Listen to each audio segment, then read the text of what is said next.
Ibu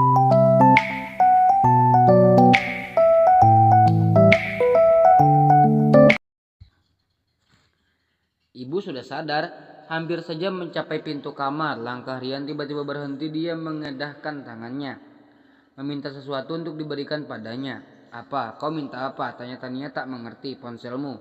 Tania mengernyitkan dahi. Untuk apa suaminya ini meminta ponselnya? Bukankah dia juga memiliki ponsel? "Ini ponselmu?" tanya Rian sambil memasang ekspresi tak percaya.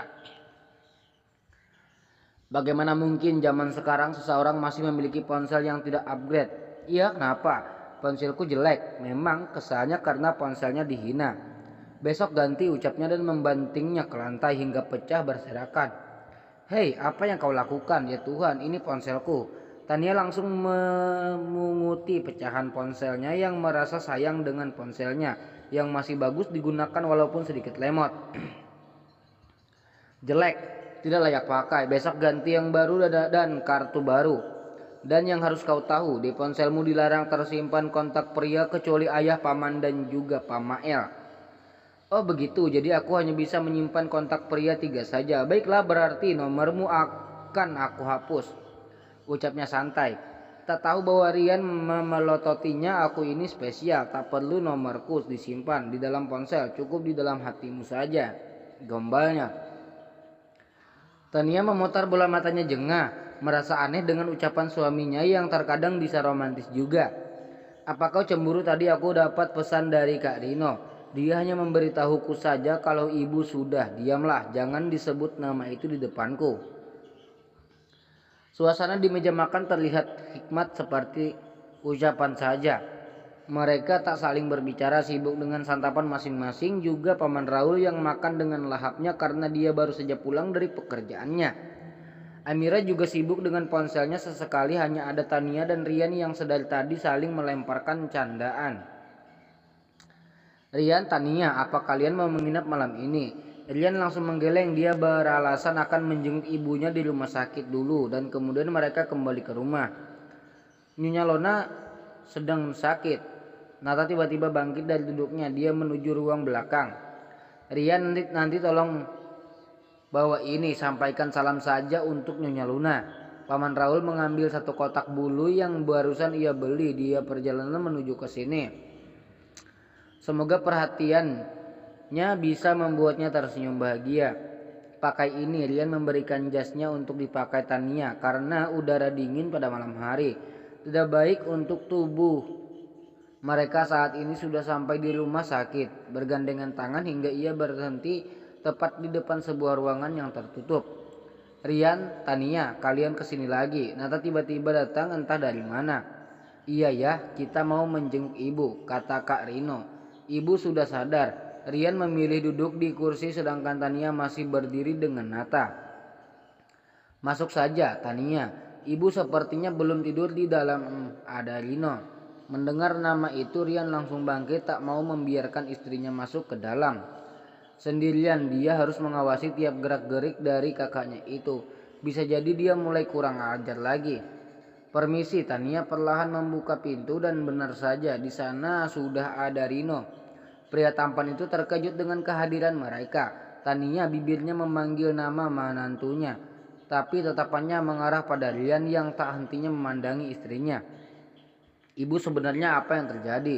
Tania sangat khawatir mendengar Luna yang overdosis obat. Dia tak percaya bahwa itu sebuah kecelakaan. Ini pasti sebuah kesengajaan. "Tania, ibu hanya salah minum obat," jawabnya menutup-nutupi. Ibu sebenarnya Tania tidak percaya, tapi tak mau membuat ibu mertuanya kelelahan. Akhirnya dia diam saja. "Ibu baik-baik saja, Tania." Luna tersenyum lebar, tak mau membuat anak-anak merasa khawatir. Dia juga berjanji tidak akan mengulangi hal itu lagi. "Tania, apa kau sudah makan? Jika belum, aku mau mengajakmu pergi ke kantin."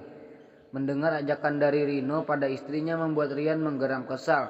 Dia mengepalkan tangannya, ingin langsung menghajar tanpa ampun. Luna menatap ketiganya bergantian. Sebenarnya apa yang sebenarnya terjadi pada mereka bertiga? "Rino, kau mau makan? Makanlah dulu," suruhnya kemudian. "Aku sedang mengajak Tania, Bu." Rino sepertinya sengaja membuat Rian marah hingga suaminya itu tak bisa menahan amarahnya dan menarik kerah kaosnya. Coba katakan sekali lagi, ucapnya bergetar bersamaan emosinya yang menggebu-gebu. Lepas, jangan buang-buang tenaga. Aku tidak akan menculik istrimu, tenang saja. Tapi selagi Tania nyaman di sisiku, aku tidak akan mengusiknya. Omong kosong, bok, satu pukulan mendarat di wajah Rino. Luna tak kuasa melihat perkelahian mereka. Dengan kekuatan penuh, Tania menarik Rian keluar dari ruangan. Tak ingin membuat kakak beradik itu semakin panas. Luna dengan tubuhnya yang lemah tak bisa membantu melerai keduanya. Ini rumah sakit, kenapa kau tak bisa mengontrol emosimu? Tepat di sebuah lorong rumah sakit, Tania memarahi suaminya yang saat itu masih diselimuti perasaan emosi. Terus saja bela kakak ipar kesayanganmu itu. Aku memang selalu salah di matamu, jawabnya. Tania menarik tangan suaminya yang hampir beranjak pergi. Menatap lamat-lamat kedua bola matanya yang teduh. Terima kasih, ucapnya. Terima kasih yang tak tahu untuk apa. Rian memalingkan wajahnya masih kesal. Terima kasih sudah peduli terhadapku. Tania memeluk tubuhnya merasakan kehangatan dari dalam tubuh suaminya. Cukup lama tak ada balasan dari Rian hingga perlahan Tania mengundurkan pelukannya dan mencibikkan bibirnya. Jangan dekat-dekat dengannya lagi, aku tidak suka. Rian menariknya kembali dalam pelukannya, mengacak rambutnya dengan gemas. Rino membenarkan pakaiannya yang berantakan akibat ulah Rian, lalu matanya menatap Luna yang masih shock atas apa yang terjadi. Ibu, Rino duduk kembali di sebelahnya. Rino, jangan memancing emosi adikmu, tuturnya lembut. Ibu selalu membelanya, tidak hanya ayahnya, ibunya juga sering membela adiknya. Bukan begitu Rino, ibu hanya tidak mau kalian saling membenci. Kau yang lebih tua seharusnya kau lebih banyak mengalah, tuturnya lagi. Rino menghembuskan napasnya lalu meletakkan kepalanya di samping ranjang, memejamkan matanya yang sedikit merasa lelah. Luna beranjak mengelus kepala putranya yang semandiri dan juga pekerja keras. Rino, sudahkah ada wanita yang berhasil merebut hatimu lagi?